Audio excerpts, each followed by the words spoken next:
Class 10th, welcome to एडियो फ्लाई with Nancy Gupta. इस लेक्चर में हम पढ़ रहे हैं chapter of history that is the age of industrialisation. और हम लास्ट लेक्चर में बात कर रहे थे कि what was the system of advances जो कि मर्चेंट और ट्रेडर्स फॉलो कर रहे थे टू द वीवर्स। ठीक है, by it was a time of 1750 sorry. इसके बाद आ गया ईस्ट इंडिया कंपनी और अब हम पढ़ रहे हैं कि what was the condition of viewers in under East India Company. This is the agenda of today. Okay, so condition of weaver under East India Company. देखो कोई और काम कर रहा था, एडवांस दे रहा था, फेयर तरीके से काम कर रहा था, बहुत ज्यादा फेयर तो नहीं था पर फिर भी फेयर था। और तो इन लोगों को वो बुरे लग रहे थे क्योंकि इन्हें अपनी सत्ता जमानी थी। उन लोगों को इन्होंने उनके सारे कोर्ट जो थे ओल्ड डिस्टर्ब कर दिए, उनका ट्रेड खराब कर दिया और अपनी मोनोपोली ले ली। अब इन्होंने भी वही सिस्टम फॉलो किया जो वो लोग फॉलो कर रहे थे, बस नाम थोड़ा सा बदल गया। वो लोग एडवांस दे रहे थे, ये लोन दे रहे थे, पर दे ये भी एडवांस रहे थे। इनकी स्ट्रैटेजी क्या थी वीवर से काम कराने की कि भाई पहले तो बीच के जो लिंक हैं, मर्चेंट्स हैं और जो बिचौलिए हैं, सबको हटाओ। इन्होंने अपने और वीवर के बीच डायरेक्ट रिलेशनशिप बना लिया था कि भाई मैं आपको काम दूंगा और मैं आपको लोन दूंगा, वो आप लोन लो, उससे काम करो और काम करके मुझे वापस फाइन प्रोडक्ट दे दो। लेकिन आप सीधे सीधे तो बात कर नहीं सकते थे क्योंकि लैंग्वेज का इशू था भाई ब्रिटिशर और इंडियंस के बीच, और वैसे भी नहीं कर सकते थे।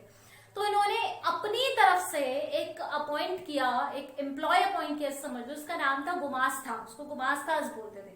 गुमास्ताज ये कोई पैसे देते थे और उनका काम क्या था कि वो बस मॉनिटर सुपरवाइज करेंगे कि वीवर काम कैसे कर रहे हैं, अच्छी क्वालिटी का क्लोथ दे रहे हैं या नहीं दे रहे हैं, लेट तो नहीं कर रहे काम, लेट कर रहे तो उन्हें मारो पीटो पर टाइम काम जो है काम टाइम से लो। ठीक है, तो ये वो करते थे। अब उसके बाद इसमें प्रॉब्लम क्या थी, मान लीजिए भी किसी ने 3 लाख का लोन ले लिया, लोन लेके उसने तो बड़ी सारी क्वांटिटी बना ली, उसको उम्मीद थी कि भाई ये मेरा अच्छे प्राइस पर जाएगा, अब तो सारे बिचौलिए हट गए तो मुझे ज्यादा प्राइस मिलेंगे। लेकिन ब्रिटिशर्स वर वेरी स्मार्ट, वो क्या करते थे, वो और ज्यादा कम प्राइस पर उनसे वो क्लोथ खरीदते थे। और अब वो लोग जो वीवर है वो बार्गेन नहीं कर सकते, क्यों? क्योंकि वो एडवांस ले चुके हैं। यहाँ पे ब्रिटिशर्स स्टन हो गए थे कि लो रेट पे मैं लूंगा और आप मुझे रोक नहीं सकते क्योंकि आपने मुझसे एडवांस ले रखा है, काम भी आप मुझसे करेंगे क्योंकि आपने मुझसे एडवांस ले रखा है। पहले ही कॉन्ट्रैक्ट पर साइन करवा लिया करते थे कि ये कॉन्ट्रैक्ट है और आपने अगर एक बार लोन ले लिया तो आपको इतने पीरियड ऑफ टाइम तक मेरे लिए काम करना ही पड़ेगा, और वो भी मेरे सेट किए हुए प्राइसेस पर।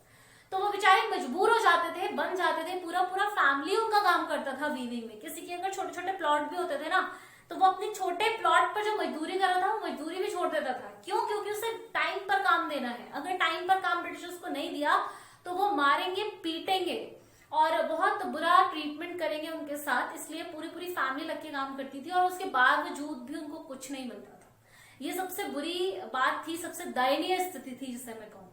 ठीक है, अब ऐसा नहीं है कि इंडियन वीवर्स ने रिवोल्ट नहीं किया, बिल्कुल रिवोल्ट किया। बहुत सारे वीवर परेशान हो गए, मिन्नतें करी, नहीं सुनी तो ये भाग गए, अपना गांव छोड़ के चले गए, अपने रिश्तेदारों के पास चले गए कि हम यहाँ रहेंगे ही नहीं तो कहाँ से हमें बाध्य करेंगे कोई काम करने के लिए। बहुत सारे विलेजर्स जो कहीं भाग नहीं पाए उन्होंने रिवोल्ट किया। ठीक है, खड़े हुए और आवाज उठाई, लेकिन आवाज उठाने का कुछ बहुत ज्यादा नतीजा निकला नहीं क्योंकि वो लोग पुअर थे, कमजोर थे, उन्हें बहुत आसानी से दबा दिया गया था। So let's have a look in NCERT format की कैसे कैसे चीजें रही। ठीक है, east India company was still keen on exporting cloth. Cotton कभी भी एक्सपोर्ट होना बंद नहीं हुआ, चाहे पुराने पोर्ट से एक्सपोर्ट हुआ या नए पोर्ट से, लेकिन कॉटन एक्सपोर्ट हुआ। और कॉटन सिर्फ जो थे वो ब्रिटिशर्स नहीं ले रहे थे, और भी जगहों पर हमारा कॉटन जा रहा था। लेकिन उन्होंने सबसे पहले उन जगहों से हमारा लिंक बंद किया, वहां से हमारा एक्सपोर्ट इंपोर्ट बंद किया ताकि उन लोगों का मार्केट में आना ही ना हो और इनकी चलती रहे, मोनोपोली छा जाए। दूसरे लोग खरीदेंगे तो ज्यादा पैसों पे खरीदेंगे, लेकिन फिर कौन इनके लिए बनाएगा कपड़ा और कौन इनको देगा कम पैसों पे। तो इसलिए इन्होंने दूसरे लोगों का आना ही बंद कर दिया इंडिया में, उनसे कॉन्टैक्ट तोड़ दिया सबका, सारे वीवर्स का। Developed system in the market such that, एक ऐसा मार्केट तैयार कर दिया बना के जिसमें कंपटीशन ना हो, जिसमें प्राइस पूरा इनके हाथ में हो, जो ये चाहे अपने रेट पर ले ले, काम करवाएं और लगातार इन्हें कॉटन और सिल्क भारत से मिलता रहे। ये ऐसा इन्होंने मार्केट सिस्टम बस ऐसा ही करके किया कि जितने भी और देश हमसे व्यापार करना चाह रहे थे सबसे हमारा व्यापार खत्म कर दिया, बिल्कुल बंद कर दिया। Eliminate all links of traders from weavers, weavers से सारे बीच के लिंक तोड़ दिया, डायरेक्ट रिलेशनशिप अपनी जमा ली उनसे। अपॉइंट किया गुमास्ता, ये मैं आपको बता रही थी, गुमास्तास को अपॉइंट किया। वो क्या कर रहे थे, काम को सुपरवाइज कर रहे थे, एग्जामिन कर रहे थे और क्वालिटी ऑफ क्लॉथ बढ़िया रहे इसको इंश्योर कर रहे थे। Stop dealing from other buyers, दूसरे किसी भी तरीके का दूसरे आदमी से व्यापार इन्होंने बंद करवा दिया। और ये कैसे किया कि भाई हो सकता है अब पूरा 100% तो विदेश दूसरे देशों का व्यापार बंद आप कर नहीं सकते किसी से, कोई भी कहीं से भी इतना बड़ा भारत है ट्रेड कर सकता है। तो इन्होंने क्या किया, इन्होंने एडवांस लेके फंसा दिया। एक बार आप मुझसे 3 लाख रुपए ले लोगे तो आप मुझे ही माल दोगे तैयार करके, ये कॉन्ट्रैक्ट साइन हो गया। तो अब आप किसी और को बेचोगे ही नहीं, चाहे कोई भी आपको कितना भी प्राइस दे, आप बाध्य हो या तो मुझे 3 लाख रुपए दो कॉम्पेंसेशन के साथ या फिर मुझे माल दो। तो वो बेचारे वैसे ही पुअर थे तो उनको माल ही देते, ठीक है। System of loan and advances attract weavers a lot. शुरू में तो वीवर्स बड़े खुश हो गए, भाई लोन मिल रहा है, कम पैसों पे काम हो रहा है, ले लो बेच देंगे, फायदा ही फायदा है। अपना सारा पुराना काम धंधा छोड़ के सबने वीविंग शुरू कर दी थी इनके लालच में, आंखें तो बाद में खुली उनकी। और एक बड़ी अच्छी बात जो इसमें हम मिस कर गए वो ये थी, अच्छी क्या थी, एक ट्रैजिक बात थी कि पहले जो ट्रेडर और मर्चेंट बिचौलिए बनते थे ना वो भारतीय होते थे, तो उनसे लिंक होता था, उनको अपनी परेशानी समझा दी, कभी देर हो गई तो उन्हें बता दिया भाई देर क्यों हो गई, वो भी समझ लेते थे परेशानियों को और उस हिसाब से फिर बात को आगे बढ़ाते थे। कभी उनकी सुन लेते थे, कभी अपने सुना देते थे, उनकी परेशानी समझ लेते थे, तो एक सामंजस्य आपस में बैठ रहा था।